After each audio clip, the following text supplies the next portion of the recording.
Assalamualaikum warahmatullahi wabarakatuh. Bismillahirrahmanirrahim. Alhamdulillahirabbil alamin. Wassalatu wassalamu ala asyrafil anbiya'i wal mursalin. Nabiyyina Muhammadin wa ala alihi wa sahbihi ajma'in. Rabbi shrah li sadri wa yassir li amri wahlul 'uqdatan min lisani yafqahu qawli, amma ba'du. Puji dan syukur bagi Allah Subhanahu wa taala, Tuhan sekalian alam. Selawat serta salam atas Nabi junjungan kita Nabi Muhammad sallallahu alaihi wasallam. Juga atas ahli keluarga baginda, para sahabatnya dan para pengikutnya yang setia sehinggalah ke hari kiamat. Alhamdulillah. Muslimin dan muslimat yang dirahmati Allah, sahabat-sahabat di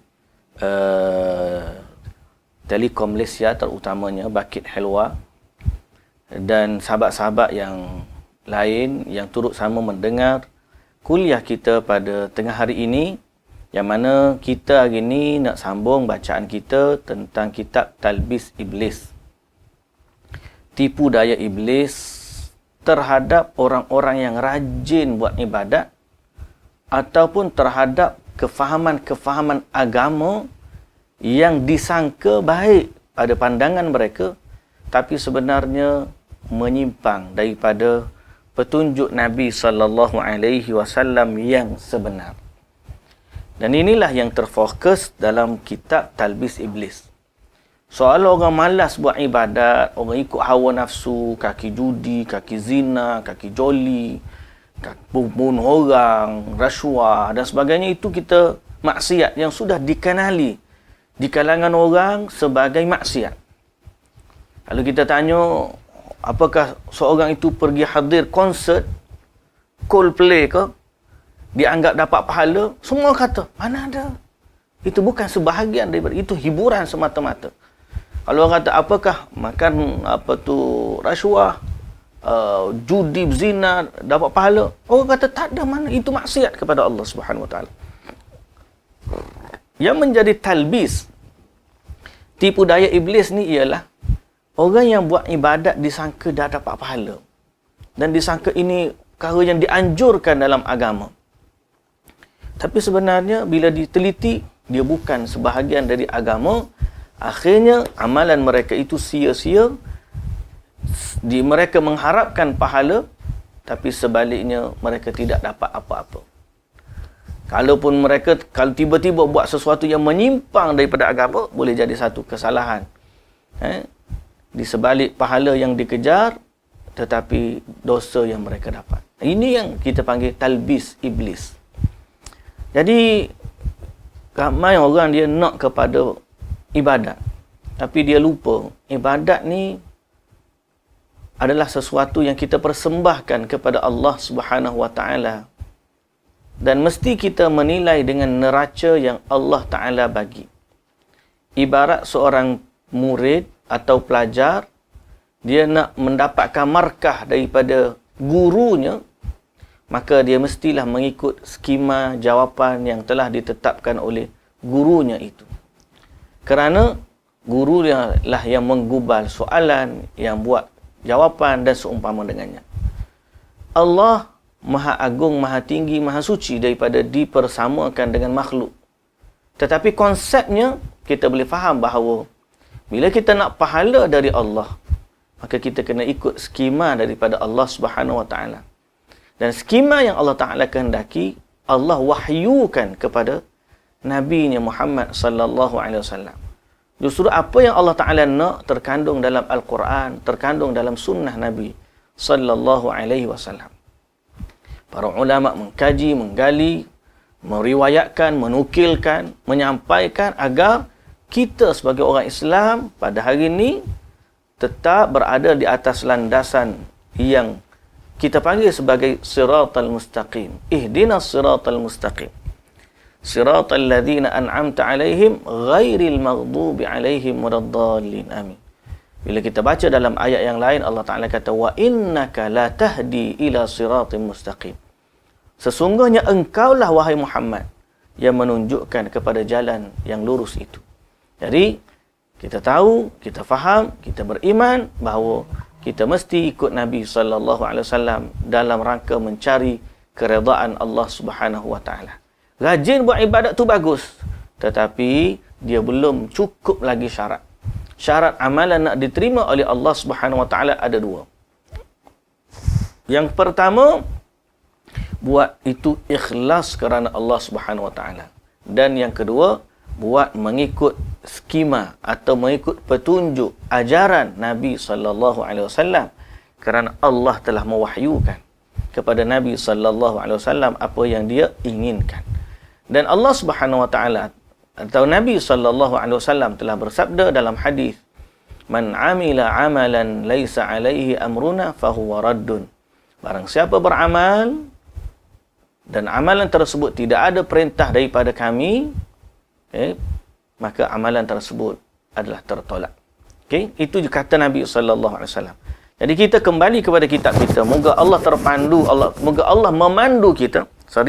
Moga Allah memandu kita kepada jalan yang benar. Moga Allah memandu kita kepada jalan hidayah, berpandu kepada Al-Quran dan Sunnah. Dan moga Allah Subhanahu wa taala menjauhkan kita daripada perkara-perkara yang direka-reka, yang bukan dari agama ini. Dan moga Allah Subhanahu wa taala jauhkan kita dari penyeru-penyeru di atas jalan kesesatan untuk bergabung dengan mereka tanpa seseorang itu tahu ataupun sehingga menyebabkan seorang itu tertipu. Baik. Hari ini topik yang kita nak baca, muslimin dan muslimat yang dirahmati Allah, ialah talbis iblis terhadap kaum sufi. Secara spesifik, pengarang kita ni dia telah memecahkan, membuka pekung atau kedok orang yang menjenamakan diri mereka sebagai kaum sufi. Padahal sufi dulu tidak seperti mereka. Hari ini orang sufi mengangkat mereka ilmu tasawuf yang mencari penyucian jiwa. Tapi dalam mencari penyucian jiwa, mereka lupa jalan tasawuf yang dulu, orang-orang dulu seperti Junaid, seperti Abdul Qadir Al-Jailani, dan seperti ulama-ulama yang disebut sebagai Imam Az-Zuhri. Mereka adalah ulama-ulama yang berada di atas manhaj ilmu, aqidahnya ahli sunnah, amalannya ahli sunnah. Mereka tidak berkata dalam agama mengikut hawa nafsu, dan mereka tidak menokok nambah dalam agama. Begitulah lagi, apalagi kalau kita kembali kepada generasi yang lebih awal daripada mereka, iaitulah generasi sahabat radhiyallahu anhum ajma'in. Jiwa mereka suci. Mereka baca Quran menangis. Bila berzikir, mereka tunduk hati mereka, bergetar hati mereka kerana takut kepada Allah Subhanahu wa taala. Inilah penyucian jiwa yang sebenar. Tapi ada orang, dia nak menyucikan jiwa dengan emosinya, tanpa panduan daripada wahyu. Bahkan sebahagiannya mereka-reka dalam agama seolah-olah itu adalah kebaikan. Inilah yang diperangi ataupun yang diterangkan kepada kita oleh pengarang kita, itulah Syekh Imam Ibnul Jauzi. Kemudian penulis berkata, para ulama tidak berbeza bahawa berubat hukumnya harus. Akan tetapi beberapa dari mereka di sini ialah para ulama berpendapat hukum asal hal ini ialah tidak berubat. Maksud kami, apabila berubat sahaja hukumnya mubah menurut ijma' kaum muslimin, bahkan dianjurkan oleh beberapa ulama, maka kita tidak perlu lagi menggubris pendapat yang menyatakan bahawa berubat itu menyimpang dari sikap tawakal. Kerana ijma' telah menyebutkan bahawasanya berubat tidak menyimpang dari tuntutan agar bersikap tawakal. Disebut dalam kitab As-Sahih dari Uthman bin Affan radhiyallahu anhu bahawa Nabi sallallahu alaihi wasallam memberikan keringanan bagi orang yang berihram yang sakit mata untuk membalutnya dengan ubat yang pahit. Maknanya orang sakit mata, Nabi benar kepada dia letak ubat dekat mata dia yang sakit. Ibnu Jarir menjelaskan bahawa Hadis ini menunjukkan kekeliruan orang-orang bodoh dari kalangan ahli sufi dan ahli ibadah. Apa kebodohan dia? Bukan rajin ibadat dia itu kita panggil bodoh, tak. Kebodohan yang dimaksudkan ialah tawakal itu tidak berlaku bagi orang yang mengubati penyakit dalam dirinya. Dia kata siapa pergi berubat, dia tak tawakal. Hadis ni menolak dakwaan itu. Kenapa? Kalaulah berubat itu tidak tawakal, nescaya Nabi tidak akan suruh. Kerana Nabi lah orang yang memerintahkan agar bertawakal. Dan Allah Ta'ala mewahyukan kepada Nabi agar bertawakal. Tiba-tiba Nabi nak suruh sesuatu yang sahabat dia buat, terkeluar mereka dari golongan tawakal. Tak kena, tak masuk. Tak logik. Kalau Nabi suruh orang berubat, maknanya perbuatan itu tidak keluar daripada tawakal. Nah, sekarang ni orang-orang yang sebagai sufi ni, dia kata apa? Dia kata, siapa yang berubat, mengambil pendekatan untuk berubat, maka orang itu tidak bertawakal. Kerana dia tak minta dengan Allah. Baliknya dia cari dengan ikhtiar ni. Nah, kita jawab apa? Jawabnya, kalau benda tu menggagalkan, merosakkan, membatalkan tawakal, nescaya Nabi telah menyuruh seorang sahabat berbuat sesuatu membatalkan tawakal. Dan itu mustahil bagi Nabi SAW. Dan yang tinggal lagi ialah kalau Nabi suruh, mana itu masih lagi tawakal. Kerana menurut mereka berubat adalah mencari kesembuhan dari selain zat yang kesembuhan, manfaat dan bahaya ada di tangannya. Kalau pergi jumpa doktor, dia mau maknanya dia mau tak minta dengan Allah. Dia mau minta dengan doktor. Maka obat tak bergantung dengan Allah, sebaliknya bergantung kepada ubat. Itu alasan mereka. Jawapannya, keringanan absolut yang diberikan Nabi SAW kepada orang yang berihram untuk mengubati matanya dengan ubat yang pahit merupakan dalil paling jelas menunjukkan bahawa tawakal tidak seperti yang mereka katakan. Berubat tidak mengeluarkan orang yang berubat dari takdir Allah. Seperti halnya makan ketika lapar tidak mengeluarkan seorang yang makan dari sikap tawakal dan kerelaan menerima takdir. Kalau berubat kemudian kata lagu tu, patutnya makan pun kata-kata lagu tu juga. Jangan makanlah, sebab makan tu kamu bertawakal atau kamu bergantung kepada makanan untuk kenyang. Sepatutnya kamu ni kenyang ni, kamu kena minta dengan Allah je kenyang, jangan makan. Tidak pula dia buat macam tu. Kerana tidaklah Allah menurunkan penyakit, melainkan menurunkan pula ubatnya kecuali kematian. Allah Subhanahu Wa Taala telah menjadikan berbagai sebab untuk menolak berbagai penyakit. Sebagaimana halnya menjadikan makan sebagai sebab untuk menangkal rasa lapar. Allah Subhanahu Wa Taala juga kuasa mencipta manusia tanpa memerlukan alasan seperti ini. Namun begitu, Allah telah menciptakan mereka memiliki keperluan. Memanglah Allah Ta'ala ni kalau dia nak buat manusia dengan tak ada berhajat kepada sebab, okey. Tapi Allah berkehendak telah mencipta manusia, dia cipta manusia perlu kepada sebab. Okey. Jadi kalau kata kuasa Allah tu, memang Allah berkuasa, tapi kuasa Allah lah juga Allah menciptakan manusia itu perlu kepada sebab. Okey. Oleh kerana itulah perihnya rasa lapar tidak terusir selain dengan memakan makanan atau memakan sesuatu yang dijadikan sebagai sebab untuk menolak rasa lapar tersebut. Seperti itulah juga penyakit yang datang menimpa dan Allah jua yang memberi petunjuk. Baik. Kita baca sedikit komen daripada Ibnul Jauzi dalam masalah ataupun Ibnul Qayyim menerangkan dalam kitabnya Zadul Ma'ad, dalam beberapa hadis sahih terdapat perintah berubat. Okey. Clear? Dan tindakan berubat ini tidaklah mengabaikan sikap tawakal. Okey. Sebagaimana halnya menghindarkan diri dari kelaparan dan kehausan, kepanasan dan kedinginan tidak menafikan sikap tawakal.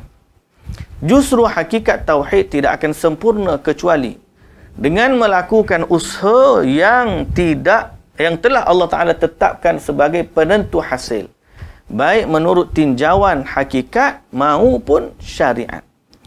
Tidak melakukan usaha juga dapat mencederai sikap tawakal, seperti halnya dapat mencederai dan melemahkan perintah dan hikmah Allah Ta'ala. Kerana orang yang tidak berusaha akan menduga bahawa tindakannya ini merupakan manifestasi tawakal yang paling kuat. Dia tak berubat ni sebab apa? Sebab dia kata kita ni kita tawakal. Tawakal tu paling kuat sekali. Dia kata yang benar, tidak berusaha tu sebenarnya kelemahan yang menafikan tawakal. Kerana hakikat tawakal adalah bersandarnya hati seorang hamba kepada Allah dalam mendapatkan sesuatu yang bermanfaat baginya, baik dalam urusan agama maupun duniawi, atau dalam menolak sesuatu yang mudarat baginya, baik dalam urusan agama maupun dunia.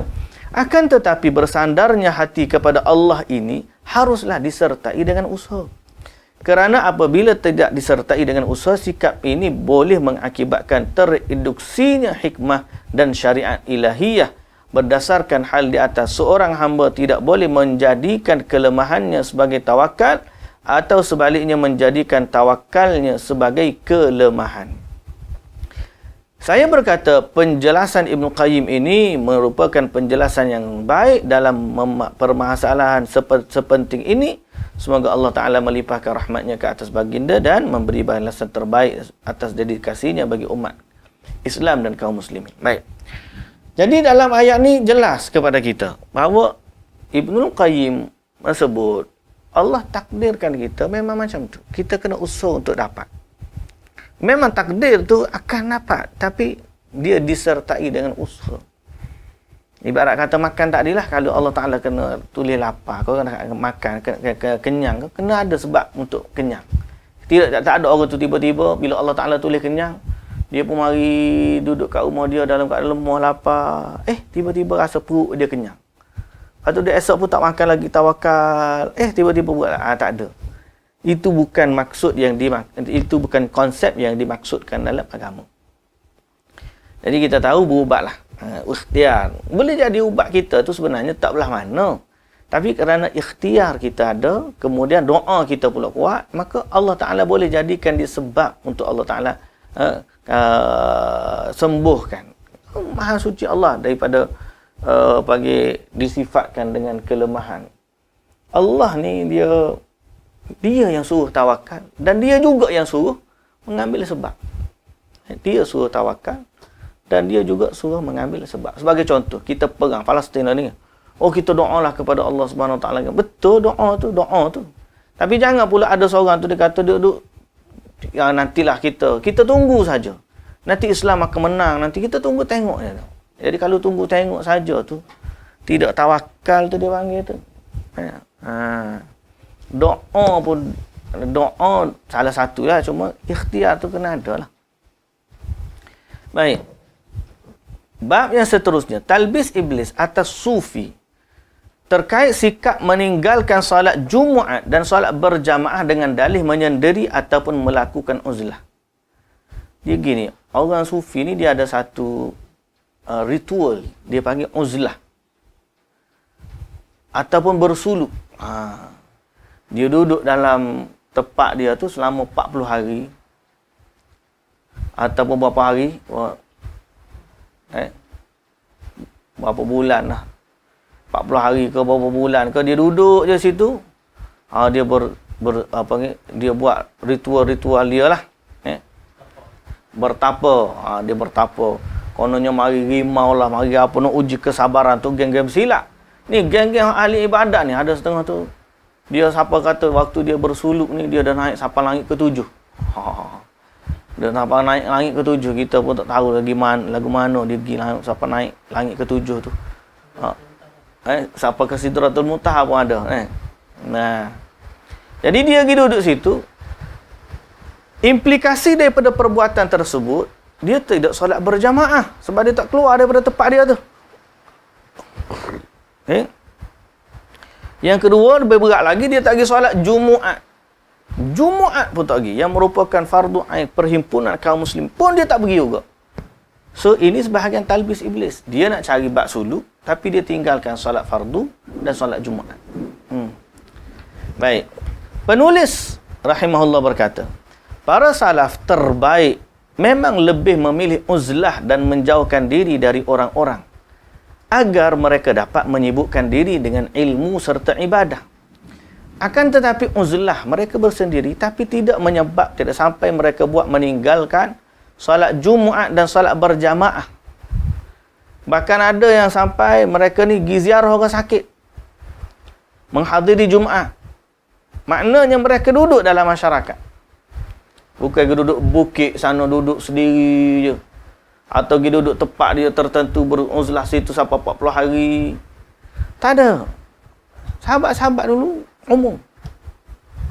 Memang mereka suka beruzlah, tapi tidak menyebabkan mereka tak pergi solat Jumaat, tak pergi solat berjamaah, tak pergi ziarah jiran, tak jenguk orang sakit, tak buat amal ma'ruf nahi mungkar. Ada. Sahabat-sahabat dulu mereka adalah orang yang paling baik ikutan mereka terhadap Nabi sallallahu alaihi wasallam. Jadi kalau geng-geng uzlah nak tapa ni, bahasa kita bertapa lah, di mana dia nak solat Jumaat dan solat Jumaat, solat Jumaat dan solat Jumaat. Okay? Uzlah yang mereka lakukan tidak lebih dari sekadar menjauhkan diri dari keburukan dan para pelakunya, serta menghindarkan diri dari orang-orang yang suka melakukan kebatilan. Jadi uzlah sahabat ni, dia bukan lari daripada orang, dia lari daripada kemaksiatan. Beza. Lari daripada kemaksiatan. Ada maksiat dia lari. Ni tak bukan setakat lari daripada maksiat, lari daripada orang tu. Sembahyang Jumaat pun tak pergi, solat berjamaah pun tak pergi, orang sakit pun tak ziarah. Jadi apa yang berlaku? Tertipu. Iblis telah menipu sekelompok sufi sehingga sebahagian dari mereka mengucilkan diri di gunung. Duduk gunung. Layaknya seperti rahib. Menyendiri sepanjang hari.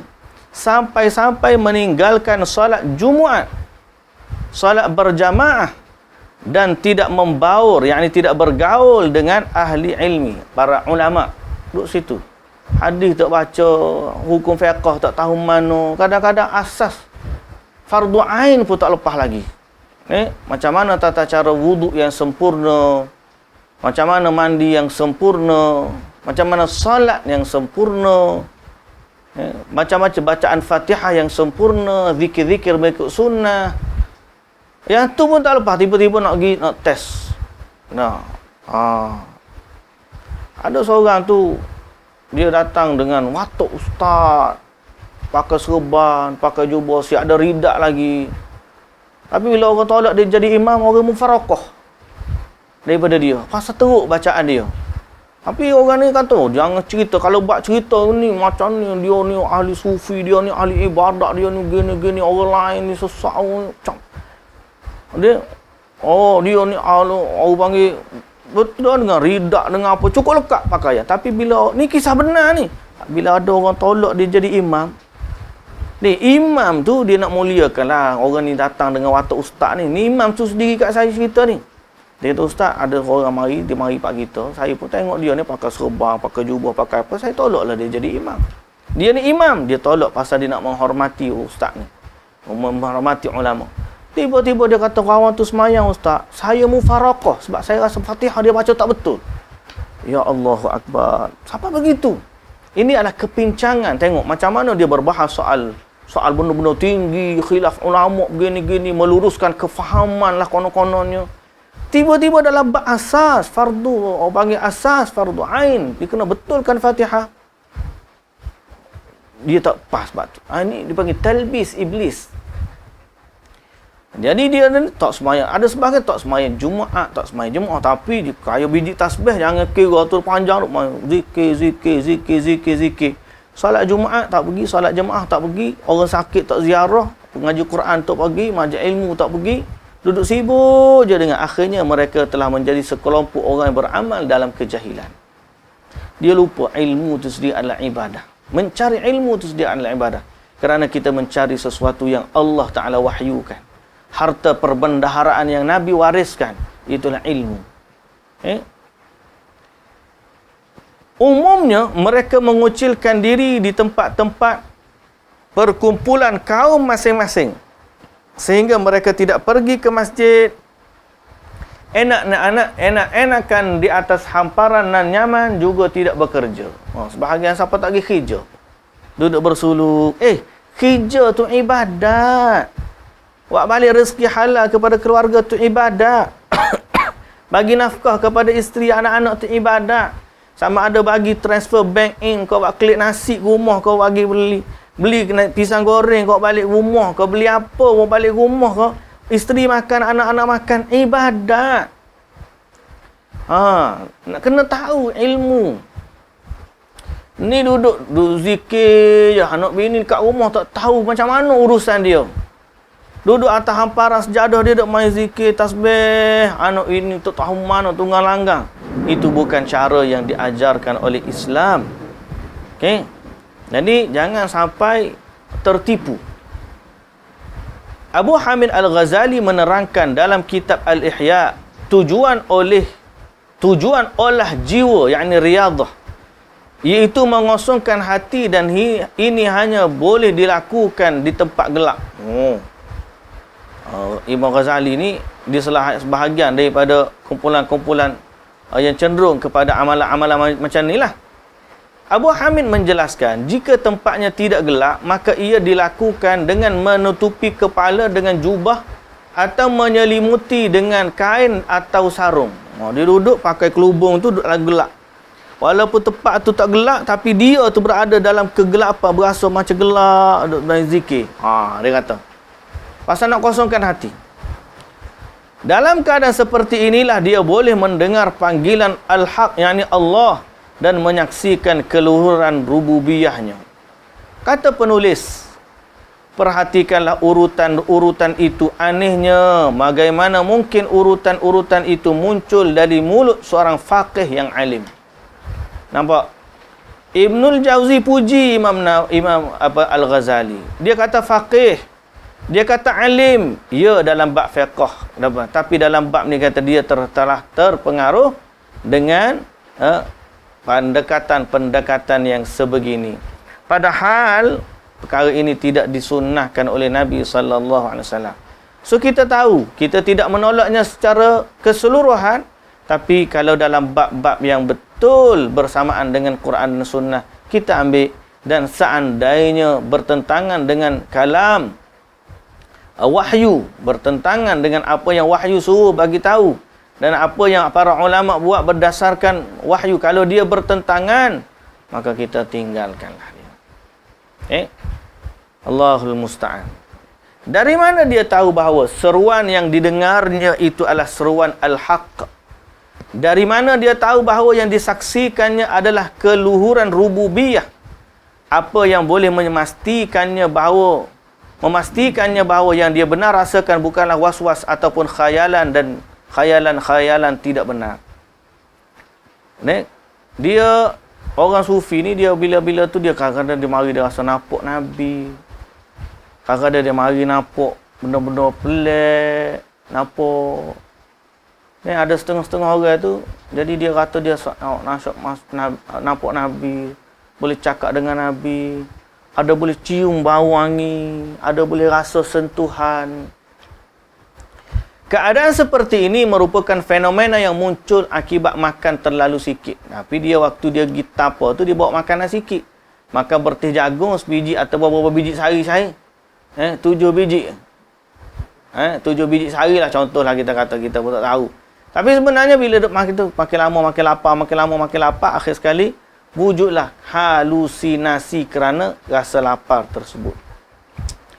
Betul, saya ada seorang ipar saya doktor.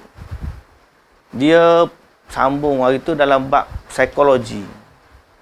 So dia antara kajian dia sebut tentang inilah fenomena halusinasi. Sebab orang nyakit mental ni dia boleh sampai kepada peringkat dia nampak sesuatu. Halusinasi lah. Bukan sekadar orang betapa, ada juga orang memang penyakit mental dia memang lagu tu.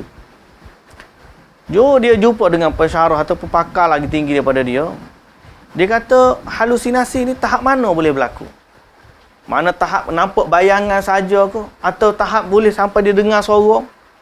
Biasanya halusinasi ni dia nampak ataupun setengah orang dia nampak, setengah orang dia dengar suara macam bisikan-bisikan. Sebenarnya tu halusinasi. Dia kata boleh.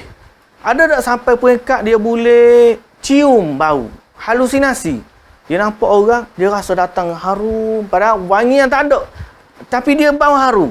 Kerana minda dia ni telah orang panggil buat tipu dia, halusinasi. Dia cium, dia kata, aduh kau mau sendak sungguh, wangi sungguh. Padahal tak ada pun wangi tu. Halusinasi dah kepala dia, khayalan dia saja. Yang rupa dia boleh. Rupa-rupanya halusinasi ni macam-macam boleh berlaku. Dia kata dia nampak Nabi. Kalau istilah orang ada penyakit mental. Mental orang ni, mental. Dia cium bau Nabi, mental. Ni benda hak betul ada orang nampak mimpi jumpa Nabi sebut. Tahu orang mimpi jumpa Nabi, dia tidaklah kata nak menunjuk-nunjuk lagu tu. Kemudian nak jadikan pula keuntungan dunia bagi dia, tak ada. Boleh jadi ada yang terhindar dari keadaan demikian. Ada orang bertapa, bukan semua kita kata macam tu. Boleh jadi ada orang bertapa, dia tak sampai ke tahap tu. Hanya saja pada saat menutup diri dengan pakaian dan memejamkan kedua mata, fikiran dan imajinasinya pun berkelana sehingga melihat banyak sekali khayalan yang dikiranya sebagai kelahiran, kehadiran, keluhuran rububiyah Allah Ta'ala dan seterusnya. Jadi dia kata ada yang tu dia panggil terhindar daripada keadaan yang kita sebut halusinasi tu.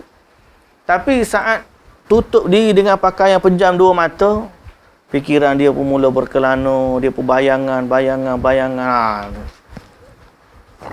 Akhirnya dia anggap khayalan itu adalah suci, merupakan petunjuk rububiyah dari Allah Subhanahu Wa Taala. Ini sebenarnya adalah khayalan. Islam tak hadir dengan khayalan macam tu. Diriwayatkan dari Abu Ubaid At-Tustari, manakala hari pertama bulan Ramadan tiba, Abu Ubaid At-Tustari biasa masuk ke rumahnya lalu berkata kepada isterinya, "Tutuplah pintu rumah dan berilah aku roti setiap malam melalui lubang dinding ini." Pada hari Eid, isterinya masuk mendapati 30 potong roti di sudut ruangan. At-Tustari tidak makan, tidak minum, juga tidak pergi ke masjid untuk salat berjamaah. Dia hanya bertahan dengan satu kali bersuci sehingga akhir bulan Ramadan. Cu dia panggil co. Bahasa Perak co. Dia sebut cerita orang sufi ni. Orang sufi ni nak bertapa. Dia tapa dalam satu tempat rumah dia. Kemudian dia rakyat ke isteri dia, tutup pintu. Jangan bagi ada orang masuk. Dia duduk situ selama sebulan dalam pintu. Tak keluar. Tak, dia panggil, dia tidak tak keluar sampai tak jumpa dengan orang. Bahkan tak makan, tak minum, tak pergi masjid. Tak pergi masjid. Lepas tu bila habis bulan Ramadan, bini dia pun pergi kat bilik dia. Lepas tu tengok-tengok roti 30 buku ada lagi. Mana daripada awal Ramadan dia memang tak makan. Lepas tu dia pun siap dah kata selama satu Ramadan tu dia bertahan dengan satu kali suci. Tak nampak kita. Macam mana orang boleh percaya cerita lagu ni? Penulis berkata, kisah ini bagiku jauh dari kebenaran kerana dua alasan berikut. Pertama, tak akan ada orang sanggup bertahan selama sebulan, tak kecing, tak berok, tak tidur, sehingga tak perlu ambil semayang semula selama sebulan tu. Mustahil lah. Yang kedua, takkan dia tak pergi solat Jumaat?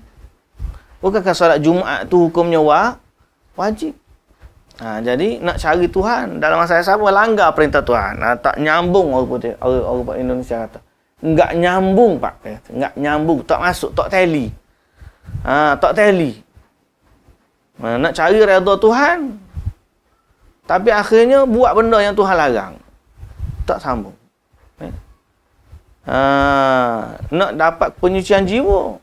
Tapi tak pergi solat Jumaat. Tak nyambung, enggak nyambung. Jika kisah tadi benar, bererti iblis tidak menyisakan apa pun dalam penipuan ini. Kalau betul iblis pandai waktu memang iblis ni memang dia tidak ada benda pun dia tak boleh tipu. Gitu. Dari Abul Hasan Al-Bushanji As-Sufi, bahawasanya dia pernah beberapa kali ditegur kerana tidak menunaikan salat Jumaat serta tidak ikut salat berjamaah di masjid. Dia menyatakan andai kata berkah ada pada jam berjamaah, maka keselamatan ada pada menyendiri. Itu ayat dia. Jadi muslimin dan muslimat yang dirahmati Allah, itu sebahagian daripada talbis yang ada. Kita baca sikit lagi. Talbis iblis atas kaum sufi terkait sikap pura-pura khusyuk, menundukkan kepala dan menipu. Penulis berkata, saat rasa takut kepada Allah telah bersemayam di hati seseorang, nescaya hal itu akan menampakkan kekhusyukan pada tampilan lahiriahnya dan tidak mampu ditepisnya. Anda akan melihatnya menunduk kepala, bersikap sopan serta rendah di hati. Meskipun demikian, para salaf berusaha keras menutupi tampilan yang bersumber dari jiwa yang bersih tersebut. Muhammad bin Sirin biasa tertawa pada siang hari dan menangis pada waktu malam hari. Namun perlu dicamkan, meski kami menukir riwayat Ibn Sirin, ini bukan bererti kami memerintahkan orang alim untuk bersikap terlalu gembira di hadapan khalayak awam, kerana hal itu lambat laun pasti akan mengusik mereka. Dari Ali radhiyallahu anhu, saat menyampaikan ilmu, kendalikan diri kalian. Ketika menyampaikannya, jangan campuri ia dengan tawa, kerana perbuatan ini boleh memuakkan hati orang-orang yang mendengarnya. Okey.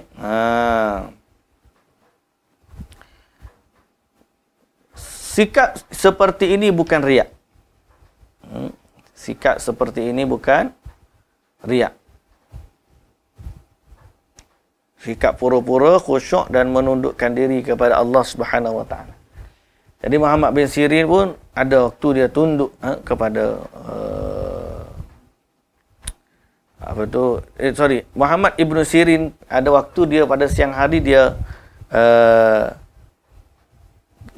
dia gembira dan menangis pada malam hari. Okay. Tapi dia kata bukan bererti kita kena perintah orang alim bersikap terlalu gembira, jangan tunjuk sedih depan khalayak. Pasal kalau kita tunjuk tak nampak sangat kita ni pelik.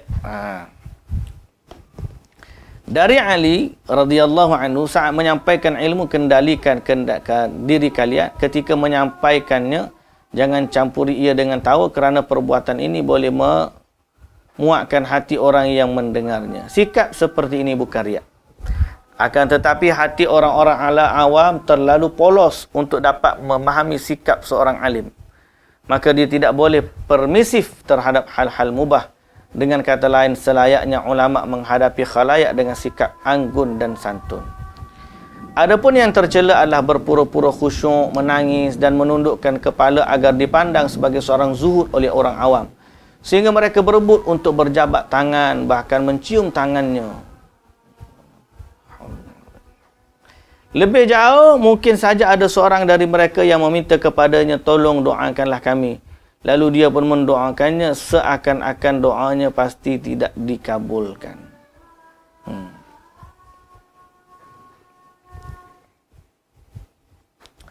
Jadi dia duduk khusyuk tu, kalau tanya-tanya betul khusyuk tu. Tapi kebanyakan dia kata berlakon.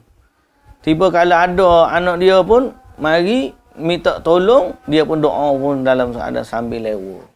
Jadi tiba-tiba nak mendakwa, nak cari rahmat Allah Subhanahu wa taala ke mana? Muslimin dan muslimat yang dirahmati Allah, sebelumnya kami nukilkan satu riwayat dari Ibrahim An-Nakhai bahwasanya seorang meminta kepadanya, tolong doakan kami. Mendengar hal ini, Ibrahim tidak menyukainya dan marah kepada orang itu. Bahkan kalau orang betul, dia suruh kawan tu lah doa. Dia tidak boleh palasi orang miskin ataupun orang susah. Ni orang kena cari duit banyak. Pasal apa? Nak bayar kepada dia lah. Baik. Ni Ibrahim An-Nakhai, dia marah pula orang nak suruh dia doa. Dia tidak suka. Di antara orang yang takut kepada Allah, boleh jadi ada seorang yang rasa takut membuatnya begitu rendah hati dan pemalu sehingga dia tidak berani mendongakkan kepala di hadapan orang lain. Namun ini bukanlah keutamaan kerana tidak ada kekhusyukan yang lebih khusyuk daripada Rasulullah sallallahu alaihi wasallam. Adapun Rasulullah sallallahu alaihi wasallam, baginda sering memandang ke langit. Hal ini dalil yang menganjurkan kita supaya memandang langit, yakni guna memetik pelajaran dari tanda-tanda kebesaran Allah yang ada di sana.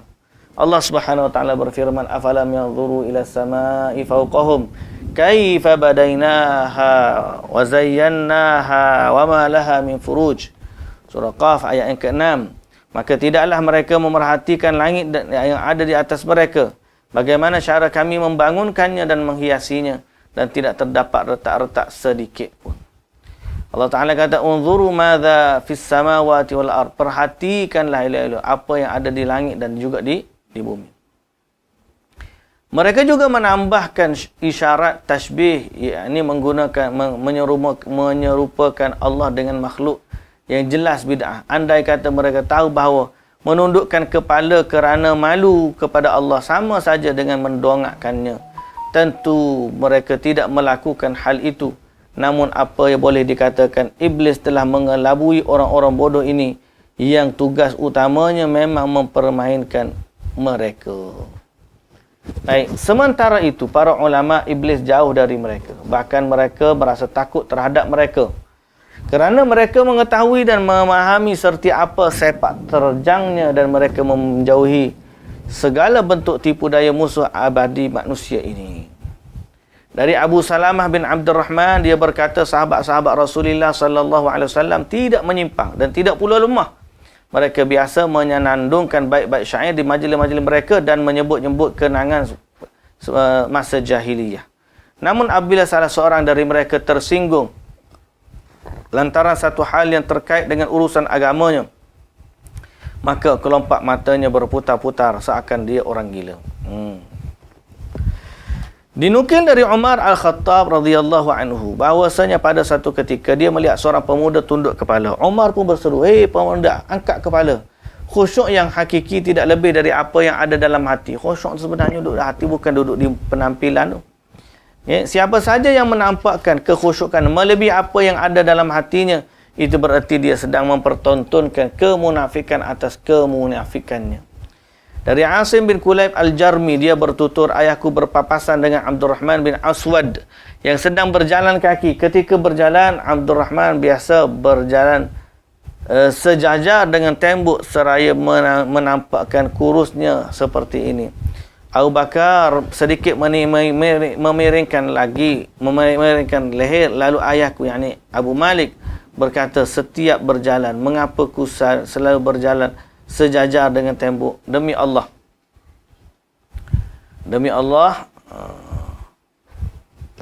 mana dia? Seraya Abu Bakar sedikit memiringkan leher. Lalu ayahku berkata, saya berjalan mengapa selalu sejajar? Demi Allah. Umar berjalan dengan cara meminjakkan kaki kuat-kuat ke tanah dan suaranya keras. Penulis berkata, salaf biasa menutupi keadaan mereka dan meninggalkan sikap berpura-pura. Dalam doa tu ada tunjuk kita ni ahli doa. Okey. Hal ini seperti yang telah kami sebutkan dari Ayub As-Sakhtiyani, bahawa menutup pakaian yang dikenakannya agak panjang tidak lain agar dapat menutupi keadaannya. Sufyan Al-Thawri berkata, aku tidak menganggap amalanku yang terlihat. Mereka sangat jaga. Okay. Sufyan berseru kepada temannya yang sebelumnya dia sedang mengerjakan, sebelumnya dia lihat orang sedang mengerjakan salat. berani-beraninya kamu solat tak kala orang melihat kamu. Oh. Telah diriwayatkan ni seolah-olah dalam sebut ni dia kata yang sebelumnya dilihat sedang mengerjakan solat. Macam mana kamu sanggup solat tak kala orang melihat kamu? Nak larinya daripada penyakit riak ni. Telah diriwayatkan dari Muhammad bin Ziyad, dia menuturkan satu ketika Abu Umamah melintas dekat orang yang tengah sujud. Abu Umamah berkomentar, sungguh bagus sujud ini, andai kamu kerjakan di rumah. Asy-Syafi'i berkata, tinggalkanlah orang yang bersikap tenang di hadapanmu, padahal ketika sendirian mereka bak serigala buas. Kalem ni kalam, tenang, kalm. C-L-A-M, kalm bahasa kalam ni Indonesia. Jadi tinggalkanlah orang yang kamu tengok tengah ramai-ramai dia macam marah, tapi dia sendiri dia adalah seperti serigala yang buas. Ini sebenarnya perkara yang kita nak elak lah. Kalau boleh biarlah isu sama apa yang ada dalam hati dan apa yang ada di mulut, semua sekali sama, dan apa yang ada kita waktu kita ramai-ramai, waktu kita seorang sama. Itu yang kita nak, agar ini tanda keikhlasan. Tapi kalau waktu ramai orang dia kurang, waktu ramai orang dia jadi baik, waktu ada orang dia jadi kurang, itu maknanya ada something lah tu. Baik muslimin dan muslimat yang dirahmati Allah, sampai ke tahap ni Abu Umamah dia tengok orang tengah sujud di masjid ni, dia pun tengok, dia kata alangkah baiknya kalau sujud ni buat di rumah, padahal solat. Kenapa? Kerana mereka mengikat syariat itu dengan Nabi SAW. Benda baik mesti Nabi SAW bagi tahu. Jadi muslimin dan muslimat yang dirahmati Allah Subhanahu wa taala sekalian, kita berhenti setakat tu. Insya-Allah kita sambung pada talbis iblis para sufi tak menikah. Aduh, ada pula ni. Cerita tak menikah ni. Tak kahwin. Tak kahwin ni sebab semata-mata nak buat ibadat, tak kahwin. Betul ke lagu tu? Ataupun orang yang kahwin tu buat ibadat. Lagi ramai lagi kuat ibadat dia lah. Kau macam mana? Dia sufi siapa tak boleh menikah, padahal Nabi suruh menikah. Jadi kalau ramai lagi macam mana? Itu kita bincang semula lah, insyaAllah. Allah Ta'ala alam. Subhanakallahumma wa bihamdika asyhadu an la ilaha illa anta astaghfiruka wa atubu ilaik. Aqulu qawli hadza wa astaghfirullahal azim li wa lakum. Wassalamualaikum warahmatullahi wabarakatuh.